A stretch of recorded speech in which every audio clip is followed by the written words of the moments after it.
창세기 24장 15절에서 20절 말씀, 우리 한 절씩 교독하고 20절 같이 읽겠습니다.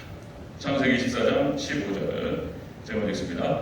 말을 마치기도 전에 리브가가 물동이를 어깨에 메고 나오니 그는 아브라함의 동생 나홀의 아내 밀가의 아들 부두엘의 소생이라.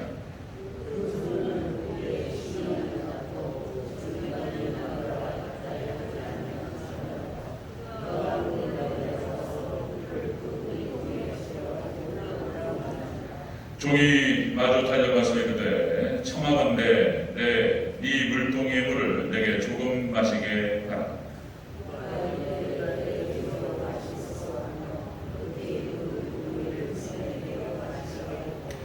마시게 하기를 다하고 이르되 당신의 낙타를 위하여서도 물을 길어 그것들도 배불리 마시게 하리이다 하고 급히 물동이의 물을 구유에 붓고 다시 기르려고 우물로 달려가서 모든 낙타를 위하여 깃는지라.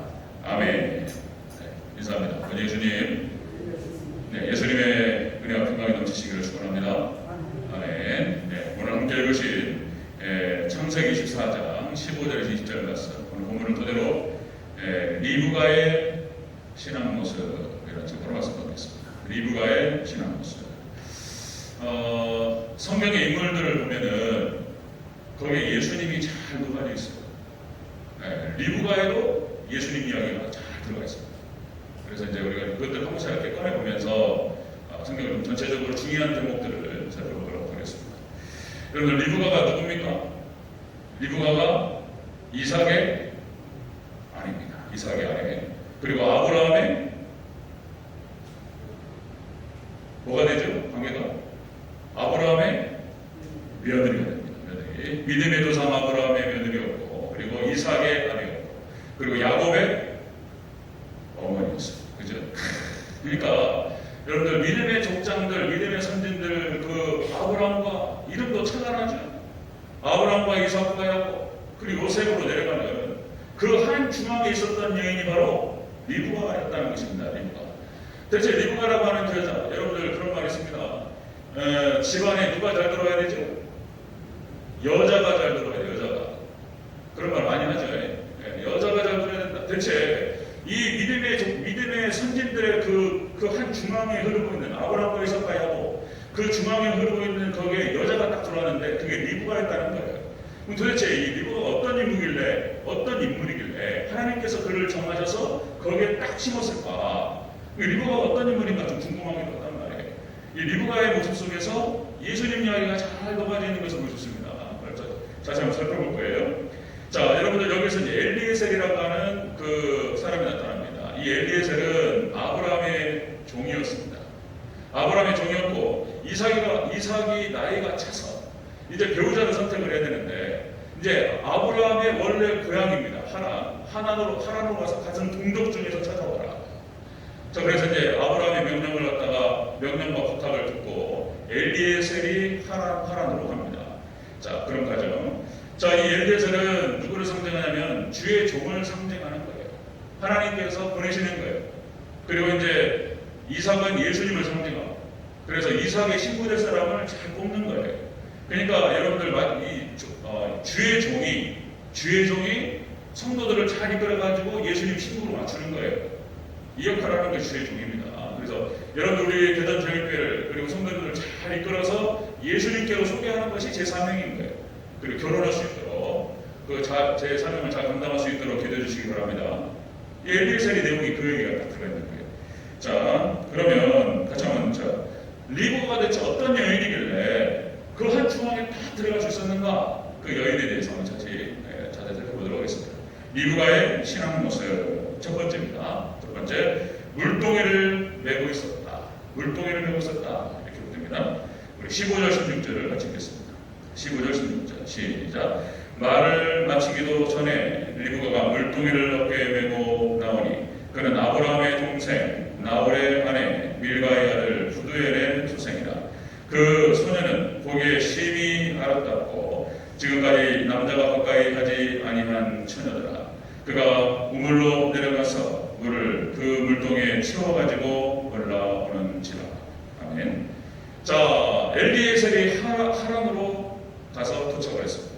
근데 누구를 찾아야 되냔 말이에요. 어떤 여자가 이삭의 우리 주인의 아들 이삭에게 맞는 그런 친구감이란 말이에요. 어떻게 찾아야 돼요? 하나님의 기도를 하는 장면이 나와요. 오늘 보면 바로 앞에. 그래서 기도를 하는데 뭐라고 기도하냐면 물이 목마르고 낙타들이 지금 목말라 있단 말이에요. 이 물을 주는 여인에게 하옵소서. 그런 기도가 나와요. 근데 딱 그 기도가 끝나자마자 리브가가 딱 물동이를 이루고 딱 나타난 거예요. 아다리가 딱 맞아서 하나님께서 정확하게 응답하신 거예요. 자, 물동이를 냈다. 이것은 무엇을 의미하냐면 말씀 신앙을 가졌다라고 하는 것을 의미합니다. 말씀. 물이라고 하는 것은 말씀 신앙을 말하는 것인데, 말씀 중심 신앙. 자, 여러분들 우리가 이제 나팔재앙을 좀 우리가 살펴보면서 강이 오염되고 바다가 오염되고 천체가 오염됐다 그랬죠. 네 번째 나팔까지 살펴봤는데, 그러니까 이 물의 근원이 오염됩니다. 마지막 때. 이 물이라고 하는 것은 상징적으로 말씀을 상징하는 거예요. 그래서 말씀의 근원이 타락하고 말씀의 근원이 오염되고 강단이 타락한다라고 하는 것을 마지막 때 종말 때 일어날 일을 보여주고 있다는 것입니다. 자, 이 리브가 모습을 좀 자세히 보니까 15절에 그런 말이 나와요. 15절에 다시 한번 읽어볼까요? 15절 다시 하겠습니다. 시작. 말을 마치기도 전에 리브가가 물동이를 어깨에 메고 나오니 그는 아브라함의 동생 나홀의 아내 밀가의 아들 부두엘의 소생이라. 그러니까 이 리브가가 누구냐면 나홀의 아들 부두엘의 딸이었어요. 그럼 어떻게 됩니까? 아브라함과 나홀과의 관계는 친형제 관계예요. 아브라함의 친동생 나홀이라고 하는 동생이 있었는데, 나홀의 아들이 부두엘이고 부두엘의 딸이 리브가예요. 그러니까 나홀의 손자예요, 손자. 자, 그 다음에 아브라함의 아들이 누구예요? 이삭이에요.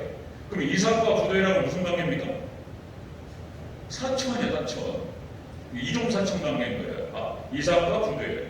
그러니까 이제 그러면 이삭과 리브가하고 무슨 관계가 되죠? 몇촌 관계? 부두엘의 딸이니까 5촌 관계, 5촌. 그러니까 이삭이 리브가의 5촌 당숙이었던 것입니다. 당숙. 그러니까 그런 관계인 거예요. 한촌, 1촌이 빨라요.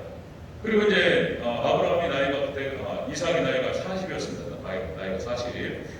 창세기 25장 20절에 보니까 창세기 25장 20절 이삭은 40세에 리브가를 맞이하여. 그러니까 늦었어요, 결혼이.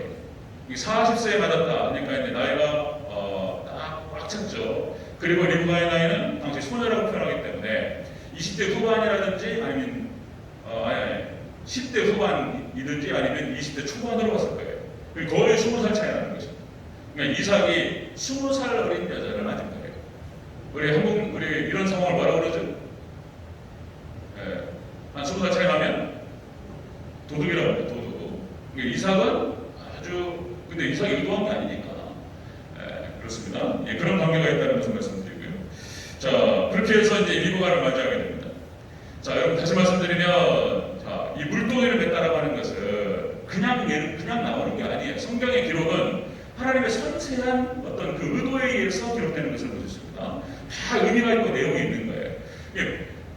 현상적으로 물이라고 하는 것은 말씀을 상징한다.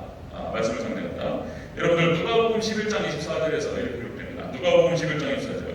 자, 더러운 귀신이 물 없는 곳으로 다니다가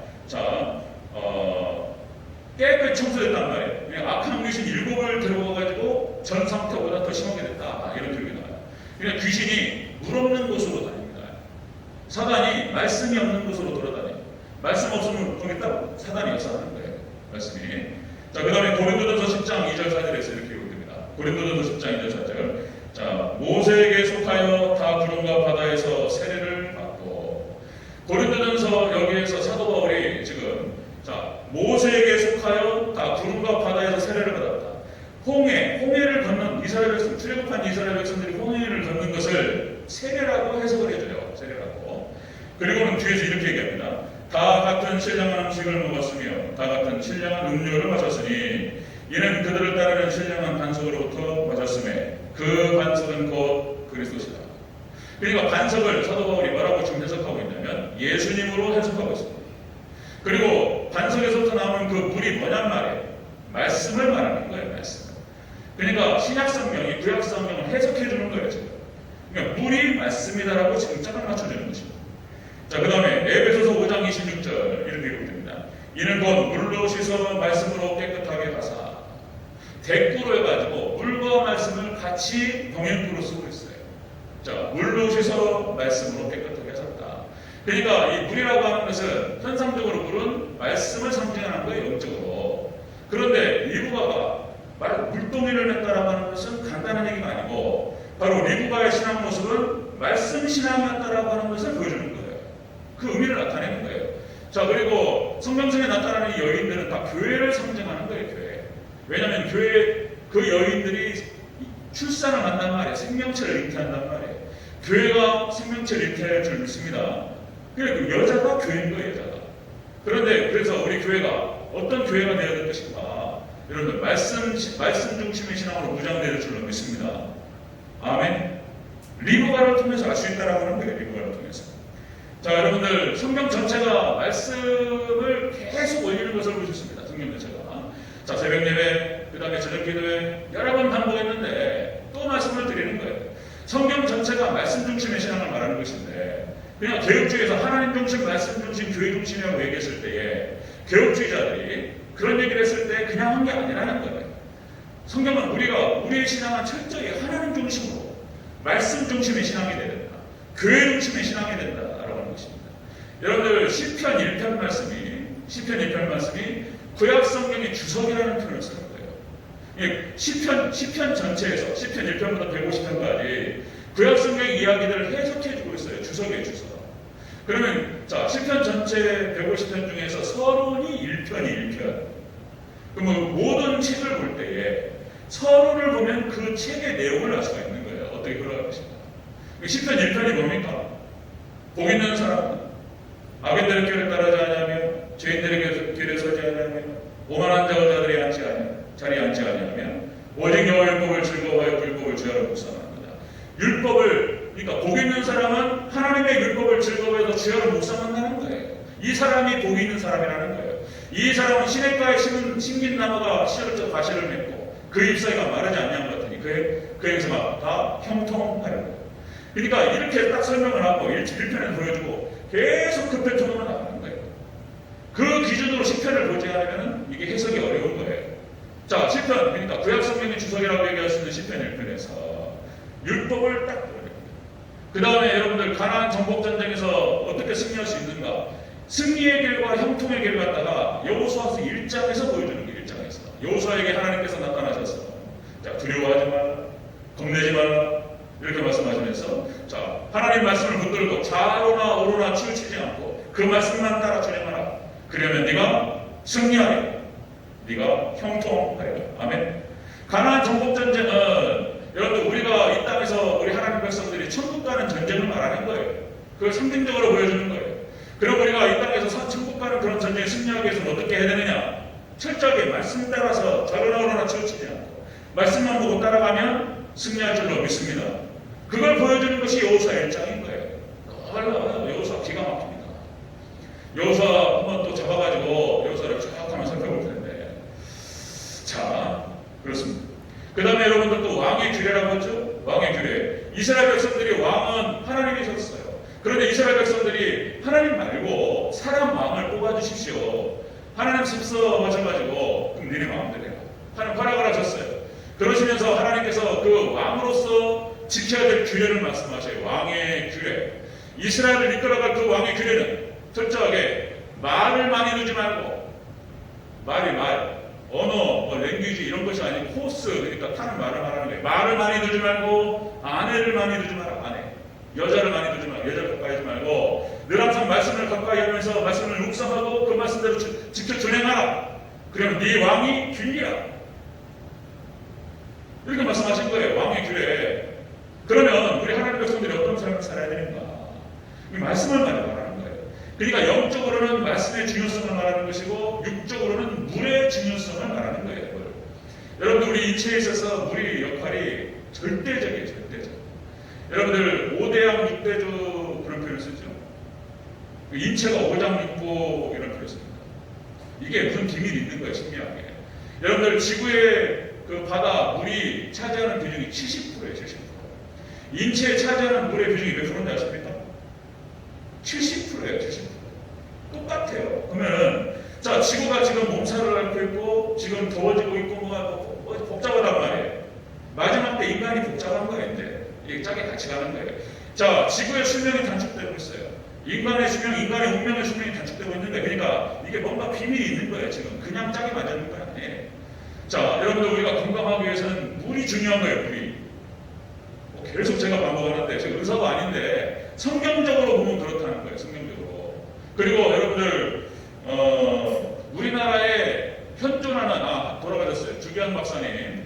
미국 뉴욕 주립대학교 의대 교수입니다. 우리 한국 사람으로서 뉴욕 주립대학교 의대 교수예요. 주기환 박사님이. 주기환 박사님이 물박사예요, 물박사. 뉴욕에서라든지 한국에 초청되셔가지고 물에 대해서 강의한 게 있어요. 유튜브 보시면 나와요. 주기환 쓰면 주기환 박사 딱 찍으면 나와요. 요새는 너무나 좋아가지고 그냥 강의한 게 다 유튜브로 다 실리기 때문에 한번 들어보셔야 돼요. 물이 어떤 역할을 하는지 의체적으로. 좋은 물 많이 먹어야 돼요. 좋은 물. 자, 그 다음에 우리 한국에 물박사 3명이 있는데 첫 번째 주기환 박사, 두 번째 연대의대 김연환 교수, 그 다음에 중국 북경 화공대 교수로서 김일광 교수 있습니다. 김일광 교수. 이 세 사람이 한국 사람으로서 물박사 3명이에요. 3명. 최소한 이 3명이 얘기하는 걸 한번 잘 들어보셔야 돼요. 물이 얼마나 중요한가. 자, 그 다음에 여러분 벨멧 기리즈라고. 벨멧 기리즈. 이 사람이 이란 의사인데, 자, 최초로 물이 얼마나 우리 인체에 중요한 역할을 하는지에 대해서 의학적으로 밝힌 사람. 이란 의사입니다. 이란 사람. 이 사람 죽었습니다. 여기서부터 시작된 것이 이렇게 지금은 많이 알려져가지고 물이 중요한 걸 알아요. 그러니까 잘 한번 보세요. 물 많이 드셔야 돼. 근데 또 물만 많이 먹으면 또 안 돼. 이게 영분이, 인체 영분이 또 이제 전해질 농도가 또 맞지 않기 때문에 소금이 또 중요해요, 소금이. 물은 또 소금이에요, 소금. 또 말씀드리면 이 소금이 지금 오염되어 버렸다는 거예요. 바다가 오염돼가지고 모든 더러운 게 바다로 가가지고 뭐 방사능 물질, 바다가 오염되니까 소금이 오염돼 버렸어요. 천일염도 아무리 간수를 빼도 안 돼요. 안 돼요. 이 소금의 역할이, 소금의 특성이 뭐냐면은 갖다 붙여요. 자기가 다 끌어안아요. 오염물질을 자기가 다 끌어안고 그리고 다 정화시킵니다. 자, 근데 이걸 갖다가 떼내면 어떻게 떼내냔 말이에요. 이게 한국에만 있는 거예요. 그래서 또 주변 얘기 또 나오면 참 이게 여러분들 스마트폰에서 인상가라고 찍죠. 왜냐면은 제가 주경 만드는 공장이 500개가 넘는데 원칙을 지키지 않는 게 문제인 거예요, 지금. 원칙을 지켜야 돼요. 죽통에다가 천연염 넣고 황토으로 막은 다음에 그 다음에 소나무로만 떼야 돼. 다른 걸로 떼면 안 돼요. 원칙이 있습니다. 그것이. 그 원칙을 철저히 지킵니다. 인상 김윤호 선생님의 아드님이 지금 진행하고 있는 건데 거기하고 저 아무 관계 없다고 말씀드렸어요. 소금이 중요한 거예요, 소금이. 자, 그런 말씀 드리고. 그러니까 말씀드리는 것은 우리 인체에 있어서 소금의 역할이 얼마나 중요한가, 물의 역할이 얼마나 중요한가. 그 다음에 영적인 면에 있어서 우리 말씀이 절대적인 역할을 하고 있습니다. 자, 리브가의 신앙 모습을 보니까 말씀이 딱 나오는 거예요. 물동을 밀고, 엘리에셀에게 물을 딱 주고, 그리고 또 낙타에게도 물을 딱 퍼주는 거예요. 제가 성주순례를 한 10년, 11년 전에 갔다 왔다고 말씀드렸죠. 제가 지국교회 있을 때 운이 좋았어. 하나님 은혜로 들어가자마자 건축하고 들어가자마자 노예에서 진행하는 성주순례를 같이 끼어서 갔다 왔어요. 그래가지고 거기서 쫙 갔는데 우물이 지하 한 3층은 내려갑니다. 물이 없기 때문에 파고 들어갔던 거예요. 물을 길르려면은 뺑뺑뺑 돌아가지고 3층 밑으로 내려가야 돼요. 그걸 길러가지고 띠매가지고 올라온다는 것이 얼마나 힘든 일인가요? 사람에게 주는 것도 주는 거지만은 진짜 낙타에게 준다는 것이 쉽냔 말이에요. 그러니까 겉으로 봤을 때는 리브가는 굉장히 착한 애였어요. 착한 소녀. 영적으로 봤을 때는 이게 아주 깊은 의미가 것입니다. 자, 두 번째 보겠습니다. 리브가의 신앙 모습 두 번째. 첫 번째는 말씀 신앙이었다. 두 번째는 아리따운 처녀였다. 이렇게 됩니다. 아리따운 처녀였다. 자, 다시 한번 우리 16절을 읽겠습니다. 시작. 그 소녀는 보기에 심히 아리따웠고 지금까지 남자가 가까이 하지 아니한 처녀더라. 아멘. 처녀. 그러니까 10대 후반, 20대 초반. 아주 그런, 그냥 바로 너무 이쁜 아이잖아요. 아리따운 처녀였다. 이것은 무엇을 의미하냐면 아름다운 신앙이었다라고 하는 것을 상징합니다. 아름다운 신앙이었다. 자, 여러분들 신앙, 우리가 처녀라고 한다면 남자를 가까이 하지 않은 그런 여자를 말하는 것입니다. 한 번도 남자 결혼을 하지 않은 처녀. 자, 육적으로는 정결함을 상징하고요. 그리고 영적으로는 마찬가지로 정결함을 상징합니다. 자, 여러분들 세상을 사랑하지 말라 하나님 말씀하셨어요. 세상 사랑하지 말라. 영적인 순결을 말씀하시는 거예요. 자, 야고보서 4장 4절에 이렇게 기록됩니다. 세상과 못된 것이 하나님과 원수됨을 알지 못하면 세상을 사랑하는 것이 하나님과 원수가 된다는 거예요. 세상 사랑하지 말고 영적인 순결을 지켜라. 이런 말씀이에요. 자, 그 다음에 요한계시록 14장 4절에서 14만 4천이 나옵니다.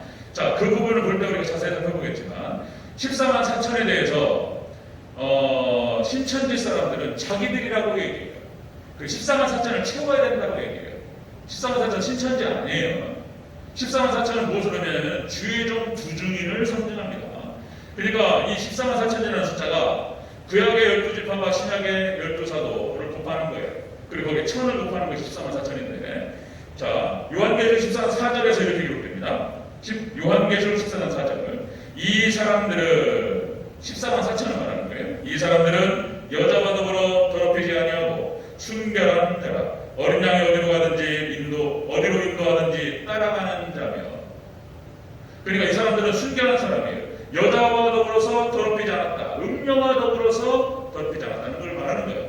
그리고 예수님께서 어디로 가든지, 어린 양이 어디로 가든지 인도하든지 꼭 따라간다는 거예요.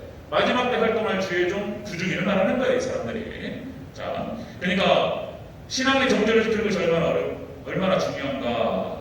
그런데 리브가의 신앙 모습이 어떤 모습이었냐. 이렇게 말씀 신앙, 그 다음에 아름다운 신앙이었다는 것이에요. 아름다운 신앙. 여러분, 성경에 나타나는 모든 여인들이 아름다워요. 미녀라고 기록됩니다. 여러분들, 사라가 미녀였어요. 사라가. 그러니까 어떻게 이 육적으로 보면은 우리 믿음의 조상 아브라함과 이삭과 야곱은 다 미녀만 좋아해. 남자는 다 똑같아. 뭐 이렇게 생각할 수 있는데 그런 뜻이 아니에요. 자, 사라가 미녀였습니다. 창세기 12장 11절에 이렇게 기록됩니다. 그대는 아름다운 여인. 그렇죠? 이 말이 어디서 나오냐면은 창세기 12장 11절. 하나님께서 아브라함을 몇 세에 부르시죠? 한번 대답해 보세요. 저만 혼자 얘기하니까. 몇 살이요? 75세에 아브라함을 부르셔요. 자, 창세기 12장 1절에서 자, 너는 너의 본토 친척 아베 집을 떠나 내가 너에게 지시할 땅으로 가라. 75세 좀 더 일찍 부르셨더라면 좋았을 것을. 왜 75세냐? 그건 몰라요. 이유는 몰라요. 그냥 하나님 주권인 거예요. 자, 아브라함과 사라의 나이 차이가 몇 살이에요? 10살이에요. 10살. 자, 그러면은 아브라함이 이제 사라를 데리고 가나안 땅으로 갔단 말이에요. 하란에서 떠나가지고 가나안 땅으로 들어갔어요. 그때 나이가 75세였습니다. 딱 들어갔더니 가나안 땅에 가뭄이 찾아왔어요. 그래가지고 바로 애굽으로 내려가요. 애굽은 세상을 말하는 거예요. 애굽에 세상을 내려갈 때, 자, 아브라함이 걱정이 됐어요. 사라가 너무나 이뻐서 사라가 자기 사촌 동생이기도 한 거예요. 네? 그때 당시에는 그렇게 뭐라 그래요? 가족들이 이렇게 이제 한 4촌, 5촌 이렇게 결혼하는 거예요. 그때는. 그러니까 이제 사촌 동생인 거예요. 그러니까 사촌 동생이라는 말도 맞고 아내라는 말도 맞아요. 그러니까 아내라는 말은 쏙 빼고 당신이 너무 아름다운 여인이라 혹시 나를 죽이고 당신 뺏길까? 빼앗을 것 두렵다. 그러니까 사촌 동생이라고 해라. 아내라고 하지 마라. 그랬단 말이에요. 그래가지고 어떻게 됩니까? 아니 바로의 그 휘하에 있는 그런 사람들, 그 사람들과 바로가 반해버렸어요. 그때 나이가 몇이라고요? 사라 나이가 65세. 기억나시죠? 한번 제가 금요일날 말씀 나누면서 우리 교회 65세 이하에 있는 우리 권사님들 조심하라고 했습니다. 여러분들 남자들 쳐다보지 마시기 바랍니다. 아멘. 65세 우리 교회 성도들이 이뻐가지고 그죠? 그 말씀 한번 드린 기억이 나요. 자, 그리고 사라를 제가 오늘 사라를 하려다가 사라를 했다. 그리고 일부가 내려가고 제가 자, 그러니까 자, 사라가 이뻤어요. 사라가 이렇게 이뻤어요. 65세 나이에 모든 남자가 확 반해볼 정도 이뻤단 말이에요. 얼마나 이뻤는지. 자, 그 다음에 자, 야곱의 리브가가 이뻐요. 또 리브가. 자, 그 다음에 라헬이 이쁩니다.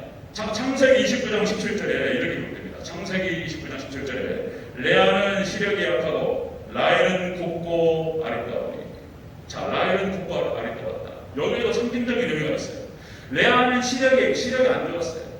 그러니까 레아도 볼 거예요. 레아도 우리가 살펴볼 텐데 이거는 무엇을 상징하냐면 레아는 구약 성도를 상징하는 거예요. 그 다음에 구약교회고, 그 다음에 라헬은 신약교회를 말하는 거예요. 신약교회. 그래서 구약교회는 눈이 어두워요. 눈이 어두워가지고 잘 못 봐요. 신약교회가 분명히 봅니다. 예수님을. 자, 신약교회는 눈이 밝아요. 아름다웠어요. 신약교회가 훨씬 신앙이 좋습니다. 그걸 상징하는 거예요. 자, 자세히 나중에 살펴보겠습니다. 자, 그 다음에 또 아름다운 여인이 또 누가 있을까요? 에스더가 이뻤어요. 에스더. 얼마나 이뻤는지. 아합수의 왕이 반해버렸어요. 왕의 아내로서 줄을 세워가지고 아내를 찾았는데 최고로 이뻤어요. 에스더. 기가 막힌 미인이었습니다. 근데 내용을 살펴보니까 이게 재밌어요. 다 둘째예요. 다 둘째. 첫째가 아니고 둘째예요. 이게 하나님께서 지금 둘째로 가는 거예요. 둘째로. 그게 또 의도가 있습니다. 에서가 형이에요? 야곱이 형입니까? 야곱이 둘째예요. 자, 그 다음에 여러분들 레아와 라헬이 있습니다. 누가 둘째예요? 라헬이 둘째예요. 그 다음에 여러분 아하수에로 왕의 그 첫째 부인이 와스디입니다. 와스디가 폐위되고 둘째 부인이 에스더가 됩니다. 와스디가 폐위되고 에스더가 본부인이 되는 거예요. 그게 왜 그럴까? 이게 이제 여러분들 그 문하세와 에브라임과 마찬가지입니다. 찬함이 오른손에 올라가는 거예요. 자, 이것은 무엇을 상징하냐면 역시 구약보다는 신약을 말하는 거예요. 신약. 그 다음에 여러분들 자, 장자가 유대인에서 이방인으로 바뀔 것을 하나님께서 말씀하시는 거예요. 지금. 성경적인 의미가 있는 거예요. 그냥 기억되는 게 아니에요. 네? 둘째, 그러니까 이방인이 장자가 될 것이라는 거예요. 이방인이. 그리고 그 거꾸로 가서 이제 유대인에게 복음을 증거하게 될 것입니다. 그런 의미가 다 있는 거예요. 자, 한 명만 더 보겠습니다. 예쁜 아름다운 여자. 성경에 나타나는 여자 중에서 술람미 여인입니다. 술람미 여인. 솔로몬이 얼마나 사랑했는지 아가서에 보면은 솔로몬이 막 노래를 불러요. 나의 사랑, 나의 사랑, 나의 어여쁜 자야. 이 아가서는 다 상징이에요. 제일 어려운 성경 해석이 어려운 것이 욥기서하고 아가서예요. 아가서. 도대체 할 수 없어요. 레위기가 어려워요. 레위기가. 다 상징이기 때문에 요한계시록이 어려워요. 자, 아가서가 다 상징인데 여기서 상징은 뭐냐면은 솔로몬은 예수님을 상징하고 여기 술람미 여인은 교회를 말하는 거예요. 교회를. 그게 뭐가 이뻐서 자, 여러분들 솔로몬이 처가 몇 명이요? 처가 700명이에요. 첩이 몇 명이에요? 300명이에요. 그러니까 첩이 1000명이었다니까요. 첩이 1000명이에요. 누군지도 몰라요. 얼마나 이쁜 여자들을 다 불러모았겠습니까? 그런데 그 중에서 술람미 여인을 사랑한단 말이에요. 술람미 여인을. 이것은 무엇을 하는? 흑인이야, 흑인. 그을렸어요. 자, 이건 뭘 의미하냐면 고난받은 교회를 예수 그리스도를 통해서 주님을 사랑하는 마음으로 아주 검게 그을린 교회를 말하는 거예요. 네, 여러분들, 우리가 예수님 때문에 고난받고 우리가 상처받고 여러분들 그렇게 해서 별로 공품이 없을 수 있어요. 그러나 예수님께서 우리를 인정하시고 사랑해 주실 줄로 믿으시기를 바랍니다. 그걸 말하는 거예요. 그렇게 이뻐했어요. 그러니까 성경성에 나타나는 미인이에요. 사라도 미인이고 리브가도 미인이고 라헬도 미인이고 에스더도 미인이고 에스더도요 신앙적으로 아름다운 여자예요. 죽으면 죽으리라 이런 거예요. 다 이유가 이 영적으로 아름다운 신앙을 가졌다라고 하는 것을 보여줍니다. 이것이. 자, 리브가의 신앙 모습이 바로 이런 모습이었다. 철저히 말씀 신앙이었고 그리고 아름다운 신앙이었다. 여러분 오늘 이 시대에 여러분들 잘 아시겠지만 순결에 대한 개념이 사라지고 있습니다. 서구는요 끝나버렸어요. 유럽계가 문을 닫고 미국계로 흘러들어가. 한국계도 유티피하다 그런 것을 여러분들이 알아요. 미국의 독일 같은 경우는 중학교 넘어가면요 순결한 애가 없다는 거예요. 그래가지고 성교육을 시키면은 어떻게 피임을 할 것인가 이것을 교육시킨다는 거예요. 남자들도 마찬가지예요. 임신하지 않는 방법. 그러니까 중학교만 넘어가면 게르만족 독일 아이들 뭐 굵직굵직하잖아요. 키도 크고 워낙 발육이 좋아가지고 중학교만 넘어가면 없대요. 이게 뭔 말인지 모르겠어요. 미국도 마찬가지인 거예요. 그러니까 서구에는요 그런 거예요. 순결에 대한 개념이 없어요. 순결. 대학교만 올라가잖아요. 그러면 동거해버려요. 순결은 말할 것도 없고 그냥 동거해. 혼전 성관계는 말할 것도 없어요. 여자한테 혼전 성관계 뭐 얘기했다가는 바로 끝나버려 그냥 남자는. 이상한 얘기하고 있다고. 그걸 주장할 수가 없어요. 우리나라도 예전에 여기 지금 어르신들, 검사님들 우리 때나 그렇지 혼전 혼전 순결이었다고 이런 얘기했지. 지금은 그런 거 없어요. 지금 젊은 애들도 넘어버려 그냥. 우리 한국도 지금 많이 갑니다. 다시 성경적으로 말씀드리면 결혼 약속을 해도 지켜주는 게 맞습니다. 그게 맞아요. 자, 그런 거예요. 그러니까 철저하게 영적인 미녀, 영적인 미녀. 지금 리브가의 신앙이 있다고 그러는 거죠. 리브가의 신앙은 철저히 그렇게 말씀신 그리고 아름다운 신앙이었다. 세 번째 보겠습니다. 세 번째 리브가의 신앙은 뭐죠? 엘리에셀을 극진히 대접합니다. 자, 우리 18절을 같이 읽겠습니다. 시작. 그가 이르되 내 주여 마시소서 하며 급히 그 물동이를 손에 내려 마시게 하고 18절 되겠습니다. 19절도 시작. 마시게 하기를 다하고 이르되 당신의 낙타를 위하여서도 물을 길어 그것들도 배불리 마시게 하리이다 하고. 아멘. 자, 엘리에셀을 극진히 대접합니다. 이것은 무엇을 의미하냐면 역시 주의종 영접 신앙을 얘기합니다. 주의종 영접 신앙에 대해서 너무나 많이 얘기했기 때문에 아이고 목사님 근데 이거 자꾸 얘기해야 돼요. 왜냐하면 저뿐만 아니고 여러분도 그렇고 교회 전체를 보호하기 위해서 지금 이게 깨져버렸어요. 목자들이. 거기에는 누구에게 책임이 있다 서로 미룰 것도 없고 다 책임이 있는 거예요. 이러다 보니까 말씀이 막혀버렸어요. 말씀이 막혔습니다. 지금 이제 주의종에 대해서 권위가 살아있지 않습니다. 그래서 말씀이 안 내려가요. 너나 잘하세요. 이래버려요. 당신이나 열심히 하세요. 이런 거예요. 말씀 안 내려갑니다. 그냥 사단의 역사예요. 사단의 역사. 민주주의가 들어가지고 영적권이 그렇게 사라져버렸어요. 그런 거. 자, 여기서 본문에서 다시 말씀드리면 아브라함은 하나님을 상징하고요. 비교되는 거예요. 비교. 그 다음에 이삭은 예수님을 비교할 수 있고요. 그 다음에 리브가는 이삭의 신부니까 교회를 의미하는 것이고요. 그리고 엘리에셀은 주의종을 의미하는 거예요. 엘리에셀이 파란까지 가가지고 리브가를 데리고 이삭에게로 데려가는 거예요. 이렇게 먼 길을 떠나가죠. 그러니까 주의종이 해야 될 역할이 성도들을 예수님께로 데려가는 거예요. 딴 데로 데려가면 안 돼요. 그건 주의종이 아니에요. 예수님께로 데려가는 거예요. 예수님께로. 자, 그런데 이 리브가가 주의종을 엘리에셀을 극진히 대접했다는 거예요. 대체 왜 그랬을까? 그러니까 어렸을 때부터 교육이 나그네를 잘 대접하고 이게 다 성품이 좋은 거예요. 겉으로 우리가 표면적으로 봤을 때는 이 리브가는 착해요. 근데 그 내면적으로 봤을 때는 이런 의미가 있는 거예요. 주의종을 잘 영접하는 신앙이 있는 거예요. 주의종 영접 신앙. 자, 여러분들 주의종 영접 신앙 몇 번 살펴봤는데 다시 한번 확인하겠습니다. 창세기 18장 19절, 1절부터 10절을 봤어요. 자, 아브라함이 새 천사를 영접합니다. 새 천사를 잘 영접해가지고 그 새 천사가 사라에게 네가 내년 이맘때쯤 잉태가 있습니다. 그러니까 이삭의 잉태를 축복합니다. 그리고 정확하게 그게 성취돼요. 그리고 이 새 천사를 통해서 소돔과 고모라 심판을 받다가 알게 되고 그리고 롯의 가족을 구원하는데 중요한 단초를 적용해요. 그러니까 아브라함이 새 천사를 극진 영접해서 자기가 축복받고 조카 롯도 구원했던 거예요. 이런 축복이 있는 거예요. 주의종 영접 신앙에. 그 다음에 두 번째, 여리고를 정복할 때 라합이 복을 받습니다. 2명의 정탐꾼이 왔는데 딱 걸렸어요. 근데 이 라합이 2사람을 숨겨요. 그 장면이 나옵니다. 놀랍게 거기 어떤 장면이 나오냐면 라합의 신앙 고백이 나와요. 신앙 고백이. 내가 들었다. 어떻게 출애굽을 했으며 광야에서 이스라엘 백성들을 어떻게 이끌었으며 그 하나님 여호와 하나님이 계시는구나. 자, 여호와 하나님이 이 땅을 증명하게 하실 텐데 그때 나와 내 가족을 살려주라. 하나님은 인정해요. 그 장면이 나와요.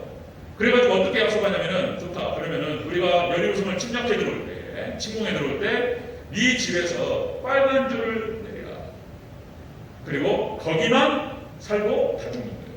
이 빨간 줄은 무엇을 의미합니까? 상징합니까? 예수님의 십자가 피를 상징하는 거예요. 왜 빨간 줄이었냐 말이에요. 그냥 기록되는 게 아니에요. 그 빨간 줄 보고 이 두 성닭들도 그렇게 말합니다. 네 가족들을 다 끌어모아라. 그리고 네 집에 거기 있게 하라. 네 바깥에 돌아다니다가 죽으면 우리한테는 책임이 없어요. 다 끌어모아서 니네 집에 거기다 있게 하라. 거기 있는 사람만 살게 될 것이다. 그렇게 말하는 거예요. 그게 예수님을 말하는 거예요. 예수님으로 인해서 보호받습니다. 아멘. 라합이 2명의 정탐꾼을 잘 보호함을 통해서 축복을 받아요. 그 다음에 또 엘리야를 영접했던 사람과 가부가 가문이 끝날 때까지 기름과 가루가 떨어지지 않습니다. 아들이 죽는데 엘리야가 살립니다. 그러니까 주의 종을 잘 영접했을 때 이런 복을 받는다라고 성경에서 다 보여주고 있는 거예요. 자, 또 하나 신약을 두 개만 더 보겠습니다. 베드로를 영접했던 고넬료가 여러분들 자신과 가족이 구원받습니다. 네, 사도행 10장. 그 다음에 또 하나가 자, 여러분들 사도 바울을 영접했던 루디아가 사도 바울을 복음을 영접하고 사도 바울을 잘 영접합니다. 그리고 굳이 안 들어가겠다고 하는데 제발 좀 들어라고 해가지고 집으로 영접을 해요. 그리고 집에 있게 합니다. 그리고 집에서 예배를 드렸어요. 거기가 어디였냐면 빌립보 교회였습니다. 빌립보 교회의 뿌리가 되는 거예요. 루디아가 사도 바울을 잘 영접함을 통해서 아주 기가 막힌 축복을 받아요. 이런 거예요. 자, 리브가의 신앙이 그런 신앙이었다는 것입니다. 말씀 신앙, 아름다운 신앙, 그리고 주의 종 영접 신앙. 이런 신앙을 가지고 있었기 때문에 그 요직에 들어갔던 거예요. 아브라함과 이삭과 야곱도 한 중앙에 딱 들어가서 아브라함을 잘 모시고, 그죠? 아브라함을 잘 모시고 이삭을 잘 섬기고, 그렇죠? 얼마나 이뻤냐면 이삭은 다른 부인이 없었어요. 리브가만 이쁘했어요. 그런 여자였어요. 그런 여자. 그냥 나오는 게 아니에요. 이런 신앙이 있었기 때문에 나온 거예요. 믿습니까? 아멘 안 하시네. 아멘. 성경 얘기예요. 성경 얘기. 마태복음 10장에서 주의 종 영접 신앙 또 너무 길어서 틀렸네. 예, 마태복음 10장에서 그런 얘기 하는 거예요. 여러분들 예수님께 제자들을 보내시면서 이렇게 말씀하시는 거예요. 그러니까 그게 목자론이에요. 마태복음 10장이 이렇게 말씀하십니다. 자, 마태복음 10장 42절. 이 소자에게 냉수 한 그릇이라도 대접하는 자는 결단코 손을 잃지 않으리라 하나님 말씀하세요. 이 소자는 누구냐면 여러 가지 다른 해석을 하는데 이 소자는 우리가 고아원에 있는 사람들이라든지 아이들이라든지 불쌍한 사람들이라든지 불이웃돕기라 아니에요. 사회구제를 말하는 게 아니에요. 주의 종을 말하는 거예요. 이 소자는. 왜냐하면 마태복음 10장 전체가 다 주의 종 얘기인 거예요. 주의 종 얘기. 예수님께서 제자들을 보내시면서 하신 말씀인 거예요. 그리고 이 제자 중에서 이들을 영접하는 자 냉수 한 그릇이라도 대접하는 자는 결단코 손을 잃지 않으리라. 그렇게 말씀하셨어요. 자, 그 다음에 마태복음 10장 40절 말씀에 주의 종 영접이 예수님 영접이고 너희를 영접하는 자는 나를 영접하는 것이고 나를 영접하는 자는 하나님을 영접하는 것이다. 어마어마한 힘을 실어주세요. 자, 그런 말씀 하나만 더. 그리고 이들을 통해서 축복하라 말씀하셨어요. 제자들이 가서 축복합니다. 이 집에 하나님의 영광과 축복이 있을 줄 축복합니다. 그 축복이 그대로 실현되는 걸 볼 수 있습니다. 그러니까 제가 원로 목사님을 모시고 그 다음에 시찰 목사님들이라든지 다 부족함이 있을 수 있어요. 그러나 목사님 잘 섬기는 이유가 그러면 복을 받습니다. 제가 이 자리에서 말씀드리기가 다 이게 애매한 얘기지만 믿음으로 받으시기를 주의 이름으로 축원합니다. 성경 전체가 그걸 얘기하고 있다. 그러니까 주의 종 사도들에게 이렇게 힘을 실어주시는 이유가 왜냐하면 그 입에서 복음이 나가고 말씀이 나가는 거예요. 이 관계가 막혀버리면 구원이 막혀버리는 거예요. 모세에게 힘을 실어주시는 이유가 모세가 아웃되면 이스라엘 백성 출애굽이 안 되는 거예요. 광야 안 되는 거예요. 그러니까 하나님께 모세 편을 편들어주시고 힘을 실어주시고 그러는 거예요. 여호수아에게 힘을 실어주시는 것도 마찬가지예요. 가나안 정복 전쟁 안 돼요. 다른 나라 뽑아가지고 세워야 돼요. 어느 세월에. 그렇습니다. 자, 말씀 정리하겠습니다. 리브가가 대체 어떤 신앙이었길래 그렇게 믿음의 족장들의 한 중앙에서 그렇게 좋은 위치에서 축복을 받았는가. 바로 이런 신앙입니다. 특별하게 말씀 신앙, 그 다음에 아름다운 신앙, 그리고 주의 종을 잘 섬기는 신앙입니다. 그래서 그 자리로 딱 스카우트 됩니다. 여러분들 좋은 위치에 가고 싶으시고 축복받고 싶다면 우리가 잘 염두에 둬야 된다. 여러분들 이렇게 철저하게 말씀 중심의 신앙으로 아름다운 신앙으로 주의 종 영접 신앙으로 하나님 이런 축복이 있으시기를 저희가 축원합니다. 길었습니다.